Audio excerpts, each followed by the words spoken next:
ఇప్పుడు మార్కెట్ చూస్తే కొంచెం ఫ్రీజింగ్ మోడ్ నుంచి కొంచెం మూమెంట్ మోడ్కి వచ్చింది సార్. యా అండి, వెంకట గారు రియల్ ఎస్టేట్ మార్కెట్ అయితే పాజిటివ్ వైపే మూవ్ అవుతా ఉంది. So as of now certain condition support చేయకపోవడం వల్ల కొంచెం స్లో మార్కెట్ ఉన్న మాట వాస్తవం. But it's moving again. బాగా సెలెక్టివ్ మోడ్లోకి వచ్చారు పబ్లిక్ అనేది ఒకటి వినిపిస్తుంది సార్. బాగా ఆలోచించి స్టెప్ వేస్తున్నారు ఇన్వెస్టర్స్ అనేది ఒకటి. యా 100% అండి, సెలెక్టివ్ మోడ్లోకి వచ్చారు ఇన్వెస్టర్స్. ఎక్కడంటే అక్కడ ఇన్వెస్ట్ చేయటం లేదు. ఏవో ప్రకటనలు బేస్ చేసుకుని కూడా ఇన్వెస్ట్ చేయట్లేదు అండి. అండ్ మీ ఫాలోవర్స్ కూడా బాగానే పెరుగుతున్నట్టున్నారు సార్. ఫాలోవర్స్ పెరగటం అంటే నేను ఎప్పుడు రియల్ ఎస్టేట్ లాగా ఎక్స్ప్లెయిన్ చేయను, బై హార్టే నేను ఎక్స్ప్లెయిన్ చేస్తాను, ఉన్న ఫ్యాక్ట్సే ప్రజెంట్ చేస్తాను.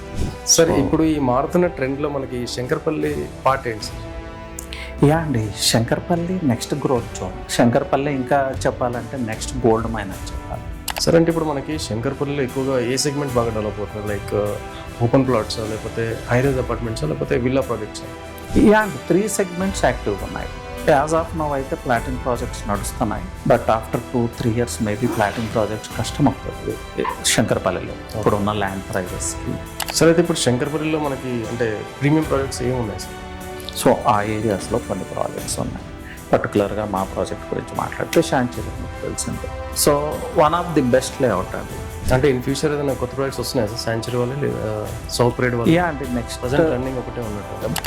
శాంచరీ లాంటి ప్రాజెక్ట్ ఇంకోటి తీసుకురాబోతున్నాం. సో శంకరపల్లికి చాలా నియర్గా massive project, that to with club house, and ఫ్యూచర్లో గేటెడ్ కమ్యూనిటీ లాగా ట్రాన్స్ఫార్మ్ అయ్యే లొకేషన్లో చాలా విల్లా ప్రాజెక్ట్స్ రాబోతున్న లొకేషన్లో, శంకరపల్లి టౌన్ ఎక్స్పాండ్ అయ్యే లొకేషన్లో మేము ఒక ప్రీమియం ప్రాజెక్ట్ తీసుకొస్తున్నాం. నమస్తే, welcome to 3T real estate. So ఇప్పుడు Hyderabad real estate market freezing mode నుంచి కొంచెం చేంజ్ అయింది. అంటే కొంచెం మార్కెట్లో సేల్స్ అవి బాగానే జరుగుతున్నాయి, మార్కెట్లో మూవ్మెంట్ వచ్చిందని ఎక్స్పర్ట్స్ చెప్తున్నారు. దాంతోపాటు మనకు తెలిసిన చాలామంది ఛానల్ పార్ట్నర్స్ కూడా ఇదే మాట అంటున్నారు, కొంచెం మార్కెట్లో మూవ్మెంట్ వచ్చింది సార్, పర్లేదు ఇప్పుడు జరుగుతుంది, రియల్ ఎస్టేట్ మార్కెట్ కొంచెం బాగానే ఉంది అనేది ఒకటి వినిపిస్తుంది. అండ్ అలాగే మనకు తెలిసిన ఎక్స్పర్ట్స్ కూడా చాలామంది చాలా బిజీగా ఉన్నారు. సో ఈ బిజీ షెడ్యూల్లో కూడా మనతో పాటు ఇప్పుడు రవిప్రకాష్ గారు ఉన్నారు. సో ఆయన ఎక్కువగా మనకి రియల్ ఎస్టేట్ గురించి చాలా ఇన్పుట్స్ ఇస్తూ ఉంటారు మార్కెట్లో. సో ఆయన ఇవాళ మార్కెట్ ట్రెండ్ ఎలా ఉంది, హైదరాబాద్లో ఏం జరుగుతుంది, సో ఇలాంటి కొన్ని విషయాలు మనం రవిప్రకాష్ గారిని అడిగి తెలుసుకుందాం. సార్ నమస్తే. సార్ నమస్తే వెంకట గారు. సార్ ఇప్పుడు మార్కెట్ చూస్తే కొంచెం ఫ్రీజింగ్ మోడ్ నుంచి కొంచెం మూమెంట్ మోడ్కి వచ్చింది సార్. బాగానే జరుగుతుంది అనిపిస్తుంది. మీరు అంతా బిజీగా ఉన్నారు, బయట కూడా మనకు తెలిసిన వాళ్ళు బాగానే చెప్తున్నారు మార్కెట్ బాగానే ఉంది. సో మీ దృష్టిలో మార్కెట్ నెక్స్ట్ ఎలా మూవ్ అవబోతుంది సార్? యా అండి, వెంకట గారు రియల్ ఎస్టేట్ మార్కెట్ అయితే ఈ పాజిటివ్ వైపే మూవ్ అవుతా ఉంది. So as of now certain condition support చేయకపోవడం వల్ల కొంచెం స్లో మార్కెట్ ఉన్న మాట వాస్తవం. But it's moving again. పర్టికులర్గా ఎన్ఆర్ఐస్ పెద్ద ఎత్తున ఇన్వెస్ట్ చేస్తూ ఉన్నారు. ఇక్కడ మనం అర్థం చేసుకోవాల్సింది ఏంటి అంటే వెంకట గారు, రియల్ ఎస్టేట్ ఒకప్పుడు ఈజీ మనీ ఫేజ్లో ఉంది, ఇప్పుడు అలా లేదు. ప్రాపర్ పారామీటర్స్ని, స్పెసిఫిక్ డైరెక్షన్, ఎటువైపు సిటీ గ్రో అవుతుంది, ఇన్ఫ్రాస్ట్రక్చర్ ఎటువైపు వస్తుంది అనేది బేస్ చేసుకొని ప్రాజెక్ట్స్ తీసుకురావాల్సిన అవసరం ఉంది. ఇన్వెస్టర్స్ కూడా వీటిని అర్థం చేసుకొని ఇన్వెస్ట్ చేయాల్సిన అవసరం ఉంది. ఇదే మార్క్ డౌన్ఫాల్ అవటం, అప్ అవటం, ఇది సర్కిల్ ఆఫ్ రియల్ ఎస్టేట్. బాగా సెలెక్టివ్ మోడ్లోకి వచ్చారు పబ్లిక్ అనేది ఒకటి వినిపిస్తుంది సార్. బాగా ఆలోచించి స్టెప్ వేస్తున్నారు ఇన్వెస్టర్స్ అనేది ఒకటి. యా 100% అండి, సెలెక్టివ్ మోడ్లోకి వచ్చారు ఇన్వెస్టర్స్. ఎక్కడంటే అక్కడ ఇన్వెస్ట్ చేయటం లేదు. ఏవో ప్రకటనలు బేస్ చేసుకుని కూడా ఇన్వెస్ట్ చేయట్లేదు. ఏముంది అక్కడ, ఇన్ఫ్రాస్ట్రక్చర్ ఎలా మూవ్ అవుతుంది, గవర్నమెంట్ పుష్ ఏముంది, ఫ్యూచర్ ఎలా ఉంటుంది. సో రియల్ ఎస్టేట్లో ఇన్వెస్ట్ చేయాల్సింది ఈ రోజు చూసి కాదు, రేపు 5 years తర్వాత ఆ ప్రాంతం ఎలా ఉండబోతుంది. సో ఆ ప్రాంతం హెడ్లైన్లోకి రాకముందే మనం ఇన్వెస్ట్ చేయాల్సి ఉంటుంది. సో నాలెడ్జ్ షేర్ చేస్తూ ఉన్నాం, క్లయింట్స్ కూడా రియలైజ్ అవుతూ ఉన్నారు. దట్ ఈస్ హ్యాపెనింగ్ అండి. అండ్ మీ ఫాలోవర్స్ కూడా బాగానే పెరుగుతున్నట్టున్నారు సార్.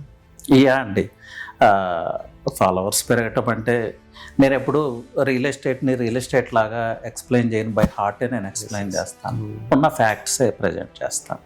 సార్ ఇప్పుడు ఈ మారుతున్న ట్రెండ్లో మనకి శంకర్పల్లి పార్ట్ ఏంటి సార్? యా అండి, Shankarpally next growth zone. Shankarpally ఇంకా చెప్పాలంటే నెక్స్ట్ గోల్డ్ మైన్ అని చెప్పాలి. చాలా సింపుల్ వెంకట గారు, వెళ్తే ఎలా మూవ్ అవుతుందో చూద్దాం. ఎక్కడ స్టార్ట్ అయింది ఇదంతా? సైబర్ టవర్స్ దగ్గర స్టార్ట్ అయింది. సైబర్ టవర్స్ నుంచి టువర్డ్స్ గచ్చిబౌలి మూవ్ అయింది, ఫైనాన్షియల్ డిస్ట్రిక్ట్ మూవ్ అయింది, నానక్రామ్గూడ, నార్సింగ్, నెక్స్ట్ కమ్స్ నియోపోలిస్ నుంచి మోకిలా వైపు మూవ్ అయింది. సో ఇది మనం అందరం చూసాం కదా ప్రాక్టికల్గా. ఇప్పుడు చూద్దాం మోకిలా తర్వాత ఏముంది. శంకరపల్లి ఆబ్వియస్గా next growth corridor Shankarpally beyond doubt. So Shankarpally Neopolis Kokapet లాగా హెడ్లైన్స్లోకి రాకముందు మనం ఆ వెల్త్ని క్యాచ్ చేసుకోవాలి. ఓకే, అక్కడ క్లయింట్స్ ఇంటెలిజెంట్గా ఉన్నారు. అంటే అంత ఇన్ఫ్రాస్ట్రక్చర్ డెవలప్మెంట్స్ ఏం జరుగుతున్నాయి సార్ మీ దృష్టిలో? Shankarpally is already developed town అంటే అదొక urban centre. Businesses come residential అక్కడ ఆల్రెడీ స్ప్రెడ్ అయి ఉన్నాయి.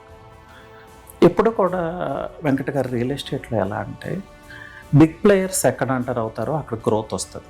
సో బిగ్ ప్లేయర్స్ ఎప్పుడు ఎంటర్ అవుతారు, శంకర్పల్లి అనేది హెడ్లైన్లోకి రాకముందే బ్రాండెడ్ బిల్డర్స్ అంతా అక్కడ ల్యాండ్ ఎక్విజిషన్ చేస్తారు.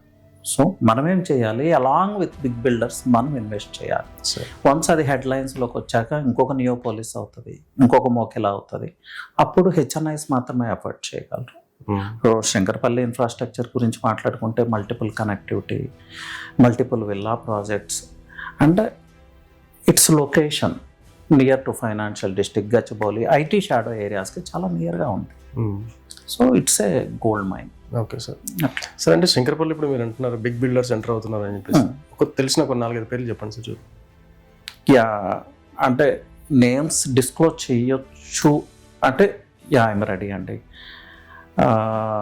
రామ్కి వాళ్ళు అఫీషియల్గా అనౌన్స్ చేశారు కదా రీసెంట్గా ప్రాజెక్ట్, వాళ్ళు అఫీషియల్ అనౌన్స్మెంటే చేస్తున్నారు. అలాగే శుభశిషి, షార్క్ ఎప్పటి నుంచో వాళ్ళ యాక్టివిటీస్ ఉన్నాయి. అంకుర వాళ్ళ విల్లా ప్రాజెక్ట్ ఒకటి కంప్లీట్ అయింది, they are going to launch one another venture. అలాగే మా ప్రాజెక్ట్ మీకు తెలిసిందే, మా ప్రాజెక్ట్కి ఆపోజిట్ సౌత్ ఇండియాలోనే టాప్ బిల్డర్. ఓకే, బట్ ఇక్కడ నేమ్స్ డిస్క్లోజ్ చేస్తే it might be a problem. So అది అందరికీ తెలిసిన విషయమే. సో వాళ్ళు మ్యాసివ్ ల్యాండ్ బ్యాంక్ 650 ఏకర్స్లో ఒక పెద్ద ప్రాజెక్ట్ తీసుకురాబోతున్నారు. సో ఇలా కొంతమంది హయ్యర్ అఫీషియల్స్ వీళ్ళంతా ఉన్నారు. బట్ పబ్లిక్గా మనం నేమ్స్ డిస్క్లోజ్ చేయలేము. నేనేం చేస్తానంటే ఎప్పుడైనా మా సైట్కి విజిటర్స్ వచ్చినప్పుడు వాళ్ళకి పర్సనల్గా ఎక్స్ప్లెయిన్ చేయడానికి ట్రై చేస్తాను, వాళ్ళు క్రాస్ చెక్ చేసుకోమని చెప్తాను. Okay sir. సార్ అంటే ఇప్పుడు మనకి శంకర్పల్లిలో ఎక్కువగా ఏ సెగ్మెంట్ బాగా డెవలప్ అవుతుంది, లైక్ ఓపెన్ ప్లాట్సా, లేకపోతే హైరైజ్ అపార్ట్మెంట్సా, లేకపోతే విల్లా ప్రాజెక్ట్సా? అండ్ 3 సెగ్మెంట్స్ యాక్టివ్గా ఉన్నాయి ఇప్పుడు. యాజ్ ఆఫ్ నౌ అయితే ప్లాటింగ్ ప్రాజెక్ట్స్ నడుస్తున్నాయి. But after 2-3 years maybe plotting projects కష్టం అవుతుంది శంకరపల్లిలో ఇప్పుడున్న ల్యాండ్ ప్రైజెస్కి. ఇప్పుడు కూడా ప్లాటింగ్ ప్రాజెక్ట్స్ ఎవరు చేస్తున్నారంటే ఆల్రెడీ ల్యాండ్ బ్యాంక్ ఉన్న వాళ్ళు చేయగలుగుతున్నారు, కానీ న్యూగా వచ్చి ల్యాండ్ ఎక్విజిషన్ చేసి అక్కడ ప్లాటింగ్ ప్రాజెక్ట్ చేసే పరిస్థితి అయితే లేదు, ఎందుకంటే రేట్లు పెరిగిపోయినాయి కాబట్టి. రేట్లు పెరిగిపోయాయి. సో మా వైపు నుంచి అయితే మేము ఆల్రెడీ ల్యాండ్ బ్యాంక్ తీసి పెట్టుకున్నాం కాబట్టి వీఆర్ ఏబుల్ టు డూ. అలాగే అపార్ట్మెంట్ హై రైజెస్ అయితే లాస్ట్ 3-4 years నుంచి కన్స్ట్రక్షన్ యాక్టివిటీస్ జరుగుతూ ఉన్నాయి with in city limits, I mean Shankarpally limits. But ఇప్పుడు బయటికి స్ప్రెడ్ అవుతా ఉన్నాయి, అవుట్స్కట్స్ స్ప్రెడ్ అవుతా ఉన్నాయి. అలాగే విల్లా ప్రాజెక్ట్స్ కూడా 1 by 1 ఒకటి స్టార్ట్ అవుతూ ఉంది. అంకుర వాళ్ళది ఇన్వెస్ట్ నేను ఆల్రెడీ చెప్పాను మీకు, ఆల్రెడీ ఆక్యుపెన్సీ వచ్చేసింది. ఇంకొక ప్రాజెక్ట్ రాబోతుంది టువర్డ్స్ మెహతాబ్ ఖాన్ కూడా కొన్ని premium projects villa projects are yet to announce. So once start అయితే 1 ప్రాజెక్ట్ ఆఫ్టర్ అనదర్ ప్రాజెక్ట్ అలా ప్రాజెక్ట్స్ వస్తూనే ఉంటాయి. అలా సార్ అయితే ఇప్పుడు ల్యాండ్ రేట్స్ పెరగడం వల్ల ప్లాటింగ్ ప్రాజెక్ట్స్ చేయడం కంటే అపార్ట్మెంట్స్ లేదా హైరైజ్ ప్రాజెక్టులు చేయడమే ఈజీ అంటే అనేది ఒక టాక్ వినిపిస్తుంది. ఇందాక మీరు కూడా మాట. అవును. అంటే ఎక్కడ డిఫరెన్స్ వస్తుంది సార్ ప్లాట్స్ రేట్ పెరగడం వల్ల? ఎందుకు ఇది మనకి బర్డెన్ లాగా అనిపిస్తుంది ఓపెన్ ప్లాట్స్ అనేది? అంటే ఇప్పుడు ప్రజెంట్ ఉన్న ప్రైజెస్లో ల్యాండ్ ఎక్వైర్ చేసి అది అగైన్ మీకు తెలుసు హెచ్ఎండిఏ లేఅవుట్లో ఈల్డింగ్ వచ్చేది 2700 square yards, రిమైనింగ్ రోడ్స్ ఇన్ఫ్రాస్ట్రక్చర్కో పోతుంది. సో ఆ బర్డన్ అంతా ఎక్కడ పడుతుంది, అగైన్ కాస్ట్ పెరుగుతూ ఉంది కదా. సో సమ్ పాయింట్ వరకే మనం ఆ ప్లాటింగ్ ప్రాజెక్ట్స్ చేయగలం, అంటే ఆ ఏరియా ట్రాన్స్ఫార్మ్ అవుతుందని అర్థం. మీకు క్లియర్ ఎగ్జాంపుల్ చెప్పాలంటే కొల్లూరు, మోకిలా లాంటి ప్రాంతాలు తీసుకుంటే ఒకప్పుడు ప్లాటింగ్ ప్రాజెక్ట్స్ చాలా ఉంటాయి. ఈరోజు plotting projects, new plotting projects లేవు కదా. ప్లాట్ కావాలంటే ఏం చేయాలి, రీసేల్ వస్తేనే పర్చేజ్ చేయాలి. రీసేల్కి డిమాండ్ ఉంది, రీసేల్కి డిమాండ్ ఉంటుంది. ఫ్యూ ప్లాట్సే వస్తే వాటిని ఎవరైనా ఎఫర్ట్ చేయగలిగితే అది కూడా పర్చేజ్ చేయొచ్చు. ఇప్పుడు శంకరపల్లి కూడా నెక్స్ట్ 4-5 ఇయర్స్లో ఆ ఫేజ్లోకే వెళ్ళబోతుంది because of price concern, land availability. So people movement ఉన్న చోట ప్లాటింగ్కి వెళ్ళాం కదా, జనరల్గా విల్లా కన్స్ట్రక్షన్కో అపార్ట్మెంట్ కన్స్ట్రక్షన్కో వెళ్తాం. బిల్డర్ కూడా అది వర్కౌట్ అవుతుంది. ప్లాటింగ్ చేస్తే ఆ ప్రైజెస్లో ల్యాండ్ కొని ప్లాటింగ్ చేసి ఇంత ఎఫర్ట్స్ పెట్టి చేసిన తర్వాత builder doesn't make any profits అండి ఈ ప్రైజెస్. ఓకే. సో న్యాచురల్గా విల్లాస్ వైపు మూవ్ అవుతారు. అంటే సార్ ఇన్ ఫ్యూచర్ మనకి లగ్జరీ హౌసింగ్ తప్ప అఫోర్డబుల్ హౌసింగ్ అనేది కనబడకపోవచ్చు అంటారు మీరు, ల్యాండ్ ప్రైజెస్ పెరగడం వల్ల? డెఫినెట్గా వెస్ట్ జోన్లో అయితే లగ్జరీయే కదా, వెస్ట్ జోన్ అంతా లగ్జరీ. సో ఇటువైపు ఏదొచ్చినా కూడా లగ్జరీ ప్రాజెక్ట్స్ వస్తాయి. ఇనీషియల్ స్టేజ్లో అంటే ట్రాన్స్ఫార్మ్ అవుతున్న స్టేజ్లో, ప్లాటింగ్ నుంచి విల్లా మార్కెట్ వైపు ట్రాన్స్ఫార్మ్ అవుతున్న స్టేజ్లో మీకు అఫోర్డబిలిటీ ఉంటుంది. Okay. But at some point of time luxury అవుతుంది. సో అది హెడ్లైన్స్లోకి రాకముందే ఇక్కడ ఇన్వెస్ట్ చేయాల్సి ఉంటుంది. సార్ ఇక్కడ ఒకటి యాడ్ చేస్తాను వెంకట గారు, మనకు ఒక డ్రీమ్ విల్లా కావాలి ఇన్వెస్టర్స్కి. ఒక పాయింట్ ఆఫ్ ప్రైస్ దాటిన తర్వాత ఆ విల్లా పర్చేజ్ చేయటం కన్నా ఇప్పుడున్న ప్రీమియం ప్లాటింగ్ ప్రాజెక్ట్స్లో, ప్రీమియం క్లబ్ హౌస్ ప్రొవైడ్ చేస్తున్నారు, ప్రాపర్ ఇన్ఫ్రాస్ట్రక్చర్ ఇస్తున్నారు. అలాంటి ప్రాజెక్ట్లో ఒక పీస్ ఆఫ్ ల్యాండ్ సెక్యూర్ చేసుకోండి. ఆఫ్టర్ 3-4 ఇయర్స్ మీరు కన్స్ట్రక్షన్ చేసుకోండి, మీకు 40% ఆఫ్ ది ప్రైస్లో మీ డ్రీమ్ విల్లా అయిపోతుంది కదా. క్రోర్స్ టుగెదర్ ఎవరికో ఎందుకు పే చేయాలి? కన్స్ట్రక్షన్ కాస్ట్ అంతా మనకు కలిసి వస్తుంది. కన్స్ట్రక్షన్ కాస్ట్ అంతా కలిసి వస్తుంది కదా. ఆ గేటెడ్ కమ్యూనిటీలో ఏవైతే ఫెసిలిటీస్ ఉంటున్నాయి అవి కూడా ఇక్కడ ఉంటున్నాయి. క్లబ్ హౌస్ ఉంటుంది, సెక్యూరిటీ ఉంటుంది, స్విమ్మింగ్ పూల్ ఉంటుంది. సో ఇది మంచి ఆపర్చునిటీ. సరే, అయితే ఇప్పుడు శంకరపల్లి మాత్రం కాకుండా వెస్ట్ సైడ్ మొత్తం బాగా ప్రైసింగ్ అనేది బాగా పీక్ వెళ్ళిపోయింది. అంటే కామన్ మ్యాన్ అఫోర్డ్ చేసే పరిస్థితి అక్కడ లేదు అనే టాక్ అనేది బాగా వినిపిస్తుంది. అవునండి. ఇప్పుడు మనం చూస్తే కూడా శంకరపల్లి ఏరియాలో చూస్తే ఒక 30,000 per square yard, 35, 27 ఇలా ఉన్నాయి. ఎందుకు సార్ ఈ పరిస్థితి? ఎందుకంటే ల్యాండ్ రేట్ పెరిగాయని మీరు అంటున్నారు. బట్ ఒక కామన్ మ్యాన్ మరి ఎఫర్ట్ చేయాలంటే, ఒక ప్లాట్ కొనుక్కోవాలంటే ఎట్లా ముందుకెళ్ళాలి? ఇక్కడే వెంకట గారు ప్రాబ్లం వచ్చేది. అండి, మీరు వెస్ట్ జోన్లో ప్రైజెస్ పెరిగినాయి అంటున్నారు, బట్ మోకెల్లాలో ఒకప్పుడు 3,000 ఉండే, కోకాపేటలో చాలా ప్రైజెస్ తక్కువ ఉండే. ఇంకా మాట్లాడితే 20 years బ్యాక్ మాదాపూర్లో 3,000 అంటే we laughed at it. So అప్పుడు ఎవరు ఆ విజన్ ఉన్న పీపుల్ ఇన్వెస్ట్ చేశారు, ఆ గట్స్ ఉన్న పీపుల్ ఇన్వెస్ట్ చేశారు, డెసిషన్ మేకర్స్ ఇన్వెస్ట్ చేశారు. ఇవాళ వాళ్ళ రిజల్ట్స్ తీసుకుంటున్నారు. ఓకే. ఎవరైతే హెల్డ్ అయిపోయారో రకరకాల డౌట్స్తో వాళ్ళు బ్యాకప్ అయిపోయారు. దానికి ఎవరేం చేస్తారు? ఇక్కడ కామన్ మ్యానా, హెచ్ఎన్ఐయా, రిచ్ పర్సనా అనేది కాదు క్వశ్చన్. మీరు ఇన్వెస్ట్ చేశారా లేదా వెన్ ప్రైస్ ఈజ్ అఫోర్డబుల్. అండి, స్క్వేర్ యార్డ్ 3,000 ఉన్నప్పుడు మీరు అక్కడ బిల్డింగ్స్ ఉండాలి, పీపుల్ ఉండాలి, లేకపోతే ఆ ఫెసిలిటీస్ ఉండాలని ఎలా ఎక్స్పెక్ట్ చేస్తారు చెప్పండి? ఫ్యూచర్లో ఆ ఏరియా గ్రోత్ అయ్యే ఛాన్స్ ఉంది కాబట్టి ఈరోజు 3,000కో 10,000కో మీరు అక్కడ పర్చేజ్ చేయాలి. సో వన్స్ అది స్క్వేర్ యార్డ్ 30,000కో 50,000, 1 lakh అయినప్పుడు అక్కడ మీకు కావాల్సినవన్నీ వస్తాయి. So it's up to people అంటే వాళ్ళు డెసిషన్ తీసుకోవాలి, రైట్ ప్లేస్లో ఇన్వెస్ట్ చేయాలి. సో ఇప్పుడు కామన్ మ్యాన్కి అందుబాటులో లేదు అంటే, కామన్ మ్యాన్కి అందుబాటులో ఉన్నాయి ఇప్పుడు కూడా ప్రైజెస్. ఎక్కడ? ఆఫ్టర్ నవాబ్పేట్, వికారాబాద్ అలా. సో మీ ఆ కంప్లైంట్స్ చెప్పే కన్నా అట్లీస్ట్ అక్కడ ఇన్వెస్ట్ చేసుకోండి. ఒక 5 years, 10 years వెయిట్ చేయండి. మాదాపూర్లో ఇన్వెస్ట్ చేసినప్పుడు, మోకిలాలో ఇన్వెస్ట్ చేసినప్పుడు వాళ్ళు వెయిట్ చేశారు కదా 5-10 years. The same thing. సరే, అయితే కంపేర్ టు ఆల్ అదర్ ఇండియాలో, మన దేశంలో అదర్ మెట్రో సిటీస్తో పోలిస్తే ఇప్పుడు హైదరాబాద్లో రియల్ ఎస్టేట్ మార్కెట్ అనేది చాలా ముందుకు వెళ్ళిపోయింది. ప్రైజెస్ కూడా బాగా పెరిగిపోతున్నాయి హైదరాబాద్ కంపేర్ టు మిగతా సిటీస్తో కంపేర్ చేస్తే హైదరాబాద్లోనే ఎక్కువ ఉన్నాయనే టాక్ బాగా వినిపిస్తుంది. అంటే అంత ఇన్ఫ్రాస్ట్రక్చర్ డెవలప్మెంట్ కానీ, గవర్నమెంట్ చేసే డెవలప్మెంట్స్ కానీ అంతగా ఏమొస్తున్నాయి మన దగ్గర అంత ప్రైజెస్ పెరిగిపోవడానికి, అంత ఫాస్ట్ గ్రోత్కి? వెంకట్ గారు, అంటే రిమైనింగ్ సిటీస్తో కంపేర్ చేస్తే హైదరాబాద్ ఈజ్ స్టిల్ అఫోర్డబుల్. అంటే ఈవెన్ మీరు ఢిల్లీ, ముంబై, కలకత్తా లాంటి ప్లేసెస్తో కంపేర్ చేస్తే అక్కడ nothing is in our control. Even Bengaluru costlier than us, కానీ ప్రాబ్లమ్స్ ఎక్కువ అక్కడ. Okay sir. Chennai it's already saturated. ఏ మార్కెట్తో కంపేర్ చేసినా ఈరోజు హైదరాబాద్ ది బెస్ట్. ఎందుకు సార్ మనకి ల్యాండ్ బ్యాంక్ ఎక్కువ ఉందా మనకి? ఇక ల్యాండ్ బ్యాంక్ ఎక్కువ ఉంది, పొలిటికల్ స్టెబిలిటీ ఉంది, ఐటీ ఇన్ఫ్రాస్ట్రక్చర్ ఉంది. మనకి వస్తున్న ఇన్ఫ్రాస్ట్రక్చర్ ఏ సిటీకి కూడా రావట్లేదు. ప్లస్ అన్నిటికీ మించి మన కల్చర్, వీఆర్ ఫ్రెండ్లీ పీపుల్. ఎక్కడి నుంచి ఎవరు వచ్చినా కూడా మనం రెడ్ కార్పెట్ పరుస్తాం. సార్ చాలా ప్లేసెస్లో మీకు తెలియదు ఏం కాదు ఎలా ఉంటాయి పాలిటిక్స్, బయట నుంచి వచ్చిన పీపుల్ని ఎలా ట్రీట్ చేస్తారు అని.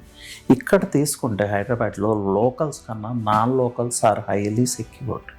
Every moment will be captured here in Hyderabad. ఏది మిస్ అవటానికి ఛాన్స్ లేదు.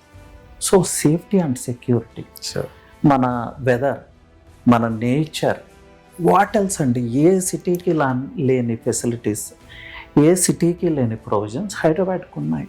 ఈజ్ ఆఫ్ లైఫ్ ఉంది. సో న్యాచురల్గా ఇండియా మొత్తం హైదరాబాద్ వైపు చూస్తుంది. ఈవెన్ 20+ కంట్రీస్ నుంచి people are looking at Hyderabad to come back. So ఈరోజు హైదరాబాద్తో పోటీ పడగల రియల్ ఎస్టేట్ మార్కెట్ హోల్ ఇండియాలో ఎక్కడా లేదు సార్. సరే, ఇందాక మీరు ఒక మాట అన్నారు, పొలిటికల్ స్టెబిలిటీ మన దగ్గర చాలా బాగుంటుంది అని చెప్పి. బట్ ఇప్పుడు ప్రజెంట్ గవర్నమెంట్ చేస్తున్న ఈ హైడ్రా అనే కాన్సెప్ట్ కానీ, ఓకే, లేదంటే ఫ్యూచర్ సిటీ కానీ, ఈ రెండు కూడా ఇప్పుడు కొత్తగా వచ్చిన గవర్నమెంట్, కాంగ్రెస్ గవర్నమెంట్లో వచ్చినాయి. సో అంతకుముందున్న గవర్నమెంట్ మనకి ఫార్మాసిటీ అని స్టార్ట్ చేశారు. సో ఇప్పుడు ఫార్మాసిటీని పేరు మార్చి వీళ్ళు ఫ్యూచర్ సిటీ అని పెట్టారు. సో అంటే మన దగ్గర స్టెబిలిటీ ఉందా? ఇప్పుడు రేపు గవర్నమెంట్ మారిపోతే కనుక ఈ ఫ్యూచర్ సిటీ అనేది ఉంటుందా? అసలు ఈ హైడ్రా అనే కాన్సెప్ట్ ఉండదని ఆల్రెడీ అపోజిషన్లో ఉన్న పార్టీ చెప్తాను. సో ఏంటి రెండింటి పరిస్థితి ఏంటి మరి? ఇది స్టేబుల్గా ముందుకెళ్తాయి ఇవి? ఇక్కడ నేను అనేది పొలిటికల్ స్టెబిలిటీ అంటే ఎవరి గవర్నమెంట్ వాళ్ళ టర్మ్ 5 years ఏదైతే ఉందో దాన్ని సక్సెస్ఫుల్గా కంప్లీట్ చేస్తుంది. మీరు చూడండి, ఏ లీడర్ వచ్చినా కూడా from the beginning itself ఎప్పుడు పొలిటికల్ ఇన్స్టెబిలిటీ లేదు. ఇప్పుడు అంటే ఈ ఐటీ రాకముందు కొంత పొలిటికల్ ఇన్స్టెబిలిటీ 1 or 2 times ఉన్నట్లుంది. But even Rajasekhar Reddy time, ఆ ముందు టైం నుంచి తీసుకుంటే ఎప్పుడు పొలిటికల్ ఇన్స్టెబిలిటీ లేదు. ప్లస్ ఇవి కొన్ని డెసిషన్స్ మీరు అనేది వాస్తవమే. హైడ్రా, ఫ్యూచర్ సిటీ, ఈ విషయాల్లో కొంచెం వాళ్ళు అనౌన్స్ చేసిన దాన్ని వీళ్ళు కాదనటము, రేపు మేము వస్తే మారుస్తామని వాళ్ళు అనటము వాస్తవమే. బట్ దీన్ని జనరలైజ్ చేయొద్దు.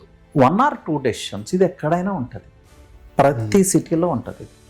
1 or 2 డెసిషన్స్ న్యాచురల్గా ఉంటాయి. బట్ హోల్సమ్గా తీసుకోండి, టోటల్ హైదరాబాద్ సిటీని తీసుకోండి. ఏ లీడర్ వచ్చినా కూడా, రేవంత్ రెడ్డి గారు కావచ్చు, రాజశేఖర రెడ్డి గారు కావచ్చు, కేసీఆర్, కేటీఆర్, ఎవరు వచ్చినా కూడా హైదరాబాద్ మీద తమ మార్క్ ఉండాలనే కోరుకుంటారు. ఇంకా మనం ఇంకొంచెం ముందుకు వెళ్తే కొన్ని స్టేట్స్లో ఆ గవర్నమెంట్ డెవలప్ చేసింది, ఈ లీడర్ చేయడు, ఈ లీడర్ చేసింది, ఆ లీడర్ చేయడు. మనకు అలా లేదే. 1 or 2 thingస్తోనే ఆ వేరియేషన్స్ ఉన్నాయి.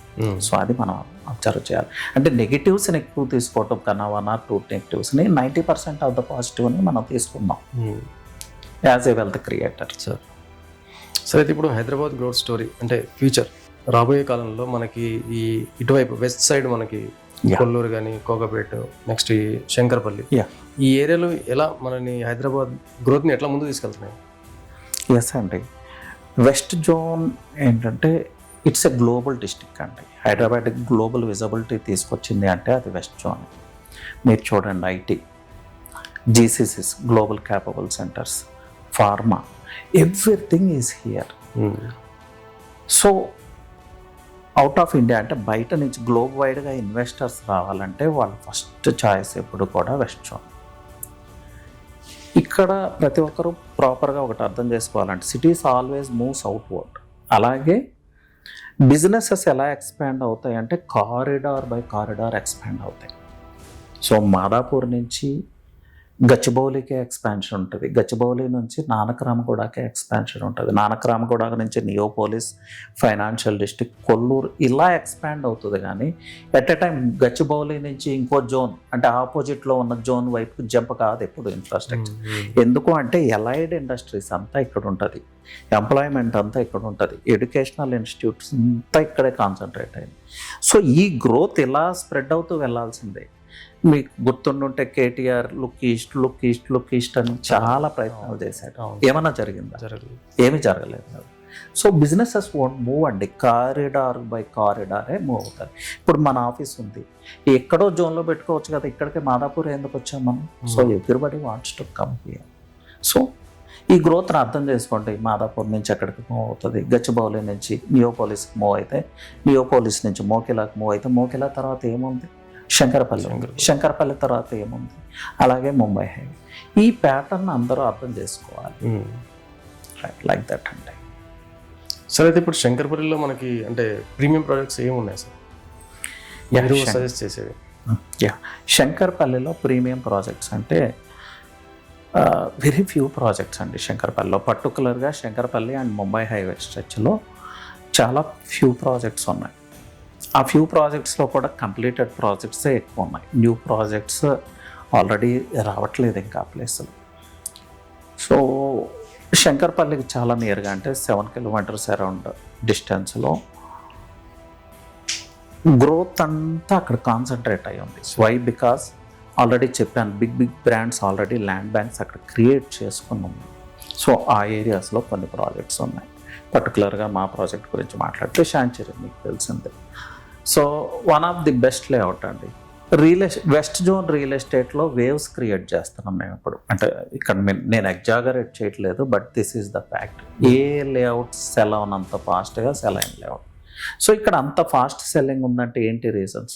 Connectivity, massive development surrounded by, అంటే బిగ్ బ్రాండ్స్ ఆ సరౌండింగ్స్లో ఉన్నారు.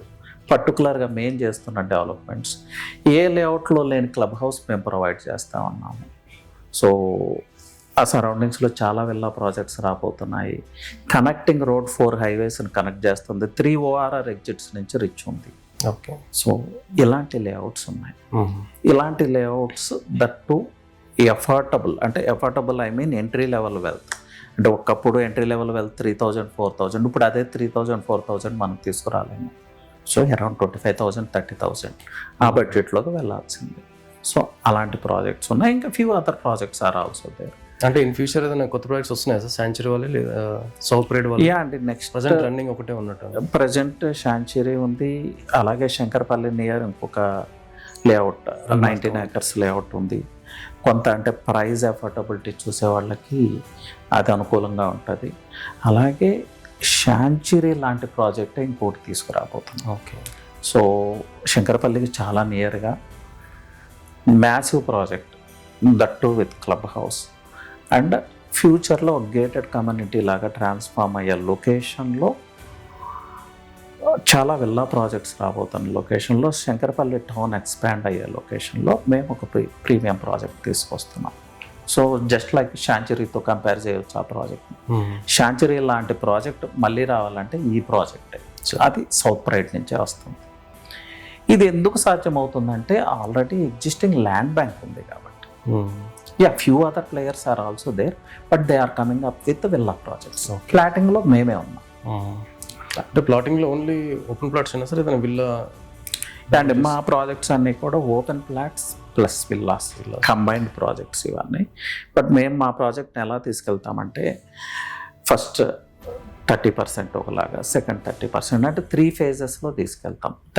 ఫస్ట్ ఫేజ్లో ఒక ప్రైజ్ ఉంటుంది, సెకండ్ ఫేజ్లో ప్రైజ్ గ్రో అవుతుంది, థర్డ్ ఫేజ్కి వచ్చేపాటికి సమ్ విల్లాస్ విల్ కమ్.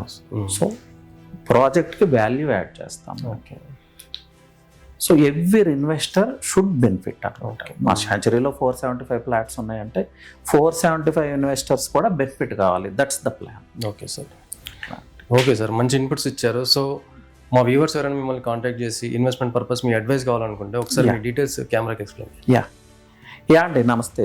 నేను Ravi Prakash, vice president from South Pride. So Shankarpalli సరౌండింగ్స్లో ఎలాంటి ఇన్వెస్ట్మెంట్ చేయాలన్నా మీరు నన్ను కాంటాక్ట్ చేయొచ్చు. లేదు రియల్ ఎస్టేట్ గురించి మీకు ఎలాంటి డౌట్స్ ఉన్నా కూడా యూ కెన్ కాంటాక్ట్ మీ. నా నెంబర్ వచ్చి 9133728888. Anyway, thank you sir. Thank you so much. Thank you.